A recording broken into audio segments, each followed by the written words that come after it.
do it, yeah.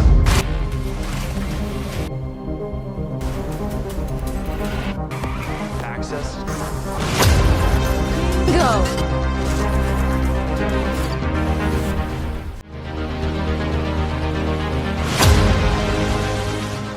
Our story begins in El Paso, where a man named Ray is heading somewhere with his colleague Andre. Ray starts talking about his son Cody. Cody has been drifting further and further away from him. Ray has taken away Cody's car keys, but Cody is doing donuts in his car. He had an extra set of keys. He meets up with his school friends. Now, these friends are actually the children of DA agents, and they're all feeling a little nervous because their parents have gone out on a raid today. Ray stops his van at a gas station, but a man comes up and tells him there's no gas here. So Ray says he needs to use the bathroom. The man tells him to go do it on the side of the road. He threatens Ray by showing him a gun. But just then, a dart hits him and the man collapses unconscious. Ray puts on a bulletproof jacket and gets ready with his team to carry out the raid. On the other side, Cody notices a new girl who just arrived, Teresa. The two of them are in chemistry class together, but Teresa doesn't pay him much attention. Meanwhile, Ray moves forward with his team. They take down the armed guards as they advance. There's a secret tunnel running from inside this gas station. Ray and two of his teammates enter the tunnel. They take out the thugs inside as well. But suddenly, Ray spots bombs planted all around. They all retreat. One of the thugs detonates the bomb. The DA agents barely escape with their lives and make it out of the gas station. But just then, an agent gets shot from a distance. A sniper has started shooting at them from afar. A bullet grazes Ray as it passes by. At that moment, back at school, a boy named Jesse gets called to the office. Because that agent who was shot was Jesse's dad, and he's no longer in this world. All of his friends are heartbroken when they hear the news. The group of friends meet up at an abandoned church. Because of this, Cody arrives home late. His dad is worried because Cody wasn't replying to his messages. Ray tells Cody that all the parents think you kids should stop hanging out together for a while. There is risk in that. The next day, Jesse's dad's funeral takes place. The DEA agents and their children are all emotional.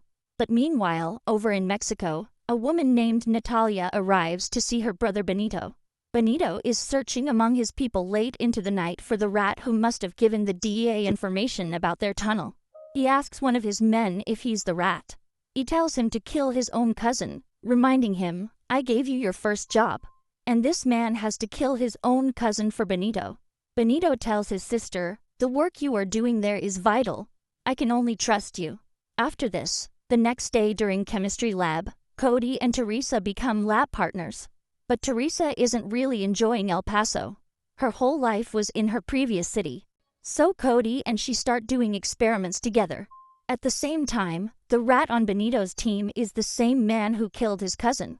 According to the deal, he's asking the DA for witness protection because Benito has become suspicious of him. He tells Ray about Benito's sister, that she lives right here in El Paso but nobody knows anything about her. On the other side, Jesse has to move away from here because without his dad, they can't afford to stay. And the DEA's death benefits weren't worth anything. Cody brings this up to Ray, asking isn't there anything DA can do to help them? They could give them the money found during the raid. But the D doesn't operate that way. They are just setting up a GoFundMe account for them. After this, Ray's partner Andre tells him that Lizzie is bringing her daughter Denny to the training exercises so she can spend time with her. You could do the same thing. Ray brings Cody along with him. The two of them arrive at a trap house together. As soon as they get there, Cody's eyes land on all the cash lying around. He goes with his dad to the DA office. He takes photos of all the information the DEA has on the cartel. Cody goes and tells all of this to his friends. He's thinking about going to a cartel trap house and stealing all the money, because this job is really easy. There's just one lookout and one dealer there. And with this money, they can help Jesse buy a house here. Cody gives his friend Kyle the lookout job. Cody himself will be the getaway driver. Denny knows the DEA's off-site locations. With her mom's key, Denny can get access to the DEA's top equipment. But they'll only use non-lethal weapons so nobody gets hurt. Yvonne says, "Okay, suppose we do steal the money, but to give it to Jesse, We have set up offshore shell companies and opened a ton of bank accounts. Cody says, exactly, your dad works in money laundering. You can handle all of that. Cody says these people killed Jesse's dad. And if it had been our dads who died instead, Jesse would be completely ready to help us. We have to take this risk for Jesse too. Meanwhile, the cartel's rat comes to meet Ray again at a cafe. But today, another car had followed him. They shoot him down. Ray rushes outside and fires at the car. He manages to capture the shooter. They take him with them and question him about Natalia. But this man won't say anything. Ray tells him we know she's here in El Paso. So this man says that Natalia is here to crack all of your DEA agents' cover identities. They are gonna find you and wipe you and all of your families out. So Ray quickly calls his son and tells him I'm going to be late getting home. Don't stay out too long. But Cody is already out tonight to rob the trap house. The only guns they have are taser guns. And if something goes wrong, Kyle will call 911. The other three put on night vision helmets and go inside. There are two people inside. One man comes over to light a cigarette. He doesn't notice them. So Cody moves forward. But his taser doesn't hit the man. They start wrestling with each other. Danny tasers the man. But he fires shots, which brings his partner running over. He fires too. Kyle starts calling 911. So Cody starts fighting with the second man. Yvonne tasers him as well. They all get back before Kyle can make the call. Their heist was successful, but they only stole $500. They could have earned more than this working after-school jobs. Everyone starts laughing. Cody says I am proud of us. We all pulled it off together. Meanwhile, Benito finds out about all this. His sister is saying this makes us look weak. Benito responds, didn't this happen in your city? In the morning, the DA arrives at the site. Both those men are dead. Benito must have had them killed after the robbery. But Natalia found a military-grade night vision helmet there, which is why Benito thinks the DEA agents themselves have gone rogue to take revenge for their fallen comrade.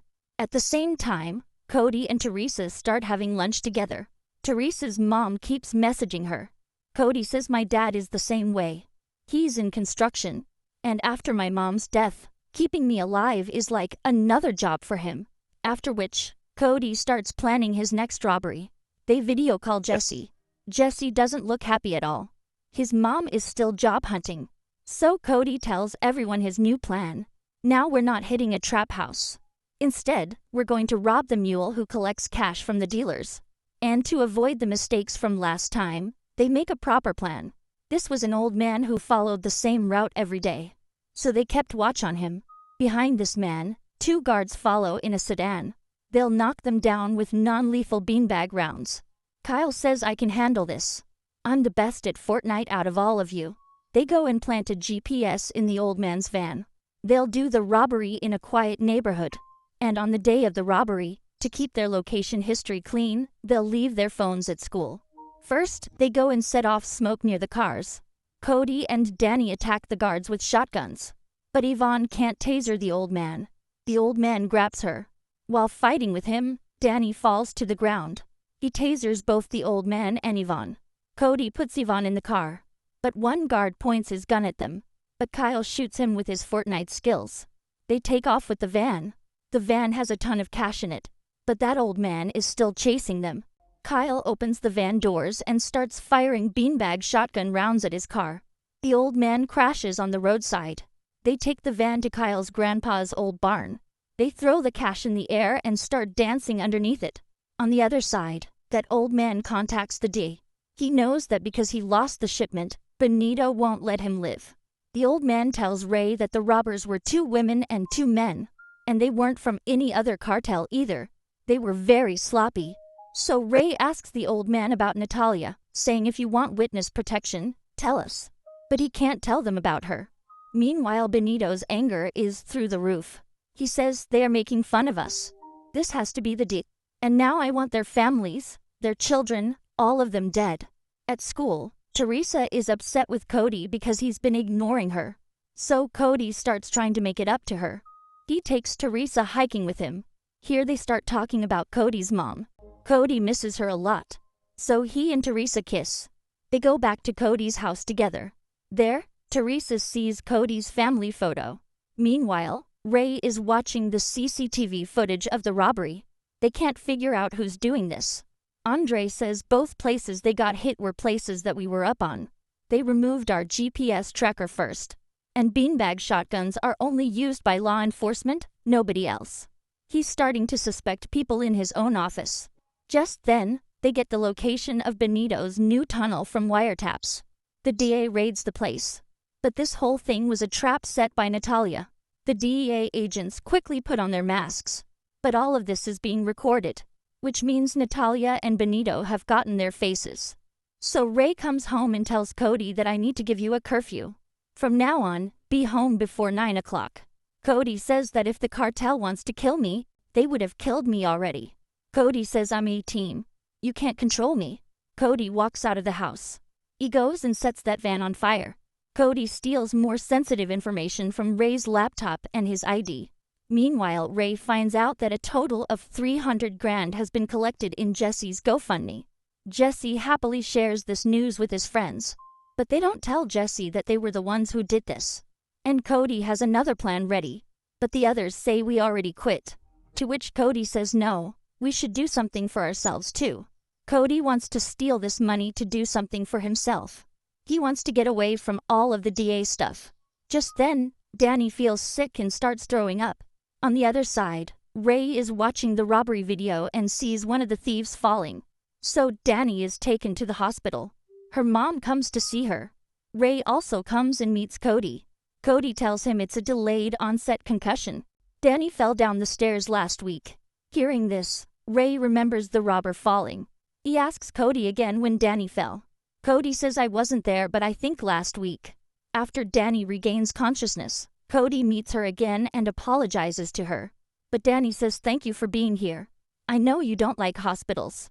Danny asks him what happened, Cody. So Cody says, my dad. So Danny explained to him that your dad is a protector type. During your mom's time, he couldn't save her. And now he is terrified of losing you. He just wants to keep you safe because he loves you. Meanwhile, Ray notices that the robbers and Cody's movements match up. At the same time, Teresa invites Cody to her house, saying my mom wants to meet you. Cody says okay, but with this, he's making a new plan with Kyle. He cancels his plan to go to Teresa's house, telling her to come to our house on Friday instead. Cody also tells his dad about this, that I am seeing a girl and I was supposed to go meet her mom but I had to cancel. So I've invited them for dinner on Friday. Ray agrees to bail Cody out. After that, the next day, Cody and Kyle arrive to steal one of the cartel's trucks. But the DA is there too. They're also after the truck. As soon as the truck stops, Cody and Kyle turn off the lights there. They taser the truck driver, but the keys aren't in the truck. And a gunfire breaks out between the cartel and the DA. Cody and Kyle get caught in the middle of it. Kyle's mom is right in front of him. Ray also shows up and starts firing at the cartel. Kyle searches for the truck key. But then an explosion goes off there. And in that flash of light, Ray sees Cody's face, who drives off with the truck right in front of him.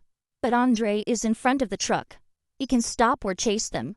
But Ray gives him stand down orders, which is why Cody gets away. Andre comes up to Ray and asks what happened. Andre thinks that after their comrade's death, Ray was stopping him from taking risks. Meanwhile, Cody brings the truck to the barn house, and from inside this truck, instead of cash, drugs come out. These are millions of dollars worth of drugs that the cartel will be searching for. The next day, Ray calls Cody to say something. Teresa and her mom show up there, who is actually Natalia, but she gave a fake name. During dinner, Teresa gets up with the excuse of using the washroom and plants mics there. She also sees the truck key on Cody's table. Teresa and her mom were together in on all of this. Danny gets kidnapped from the hospital. Teresa calls Cody and says thank you for dinner, but we want our truck back. Danny was with them too. Teresa gives Cody 2 hours to bring the truck there quickly.